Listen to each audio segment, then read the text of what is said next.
Hanging out here in Syracuse, right across from Syracuse Haulers, out here on Thompson Road, a very historic area here in Syracuse. This is Jeff Blackburn. His business is Blackburn Truck Bodies. That's where we are today. You probably remember him. He ran Mod Lights for about 10 years, started in 2005. Good story, by the way, on how he kind of got talked into this almost maybe intentionally, maybe. Of course, he actually got mods at some point too, 2015 to 2018. And his best run, unfortunately, was his last run, where he got some help from somebody nearby. And he says he thinks maybe won top 10. Jeff Blackburn joining us here right now. So, how we doing, man? How's business? Good. We're swamped, and I'm sure Ryan had told you a little earlier that we have plenty. I don't want to say plenty of work, but we have lots of work. Yeah, and the stuff we're standing in front of here, we've got Sanders right immediately to his left. Behind him are plows, and then there's actual truck bodies, and that, of course, is the name of the business back behind him. So I'm wondering, at this time of the year, what kind of stuff are you selling before we get to the racing stuff? Well, this time of the year, everybody's getting into the snow plows and Sanders. Like earlier today, the town of Carthage just called, and they purchased one of these Sanders, and I'll end up driving it up there and delivering it to them next week. And the same thing with the plows. People are really focused on getting the plows installed, and right now we're every single day of the week we're mounting one plow every day of the week, at least up until the end of December so far. That's how far out we are with installs. Leah, my daughter-in-law, she's got everything marked with yellow tags on everything, so we know whose is what. But pretty much that, and the bodies. All of a sudden we took on the CM truck body line, and that's taken off very well. We've taken and delivered them down to Pennsylvania.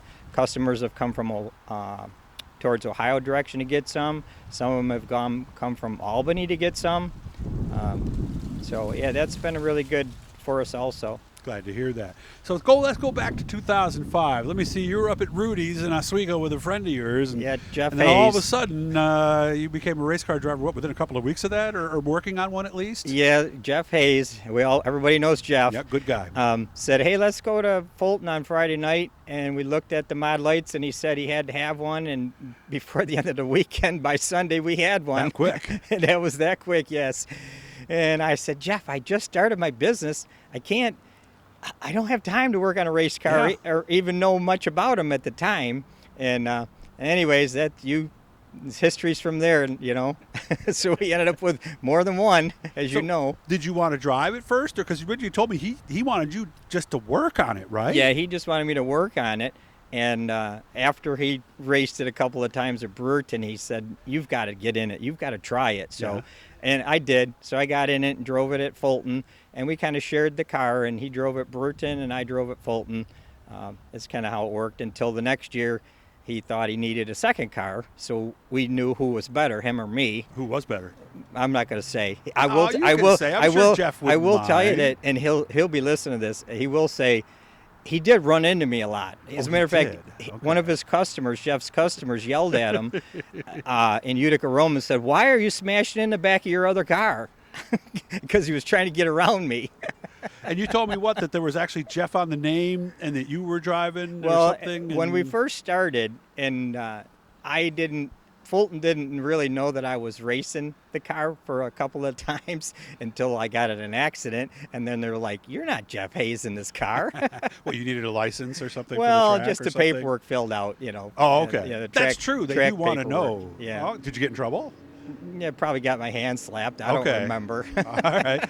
So you said you had 3 wins, and they were all pretty much right almost in the same time or pretty close to it? Yeah, it was one of those things where the 1200s were still in there, the Kawasaki's, and then they went to the 1000s, and we chose to go to the 1000s. They wanted everybody to go to the 1000s, didn't they? Yeah, and it's pretty much where they are all now, because the 1200 Kawasaki's were hard to find and come by. I remember that. But the guys that had them, they were hard to beat. Yeah. And obviously, I was there quite a few times, but just not all the time. And, so you said you lost a couple by like inches, huh? Oh, yeah. Doug Williams got me a couple of times. I remember that just on the last stretch, but he had a 1200 and I didn't.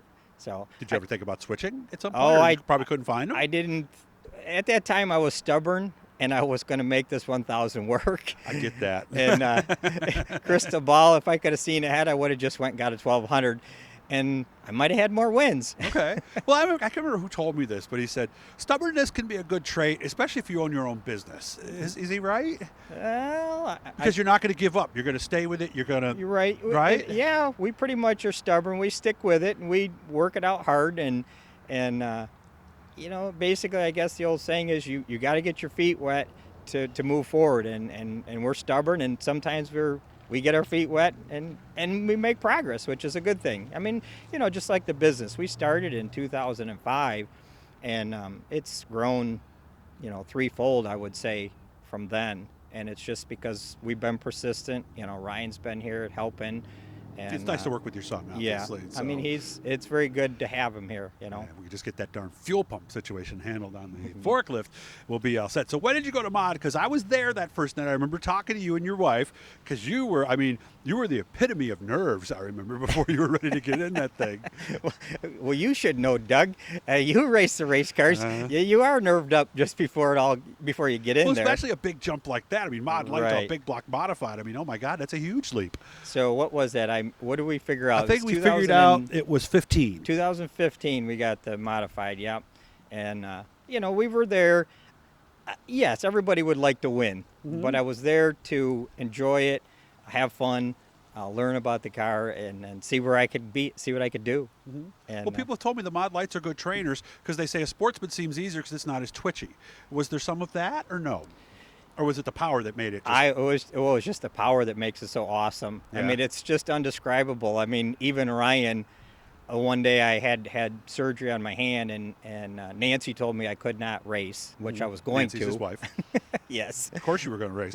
And so I said, why don't you just race? Why don't you just go out and try it? And when he came back, from the heat race, or actually from just warm-ups, he was just like, oh my God, I can't believe the power that these cars have, especially in a heat race situation when the it's still track is really tacky and, and you really feel it. So how long did that take you to get used to that extra power and finally start to actually drive it and use it? I don't know if I ever got ever used did? to it. Yeah, I mean, it's like driving sometimes, especially when it gets, slick, with an egg under your foot. And there's no lie. That is really what it is. It's you just got to know how to do it. And a lot of it is the setup of the car. And I will say that, when we were just about ready to get out, our business was growing so much and we had so much work. I won't say I had to get out.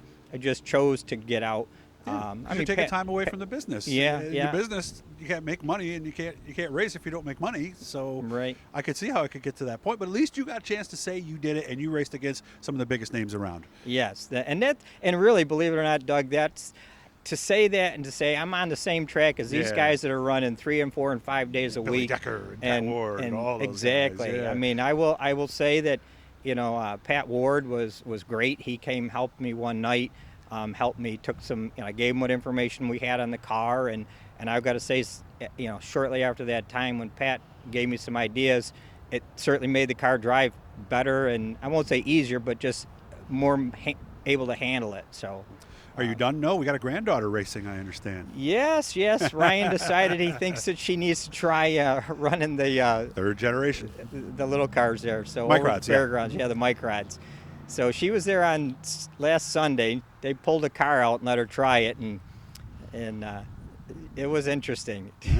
So soon it will not just be Blackburn truck bodies, it'll be Blackburn truck bodies and microds. That'll be coming up soon because these guys are going to buy one. I'm sure they're going to make one. So good catching up with you, man. Seriously. And look them up over here, guys. Tell them I sent you and I'll give you a special deal. Hit the blue E down there, guys. Subscribe. Every time we're talking to somebody cool, either today or in this case, somebody you might have known for many years of racing. Jeff, I wish you all the best and good luck with that darn forklift, okay? All right. Thanks, Doug. It's good talking with you. You too, man.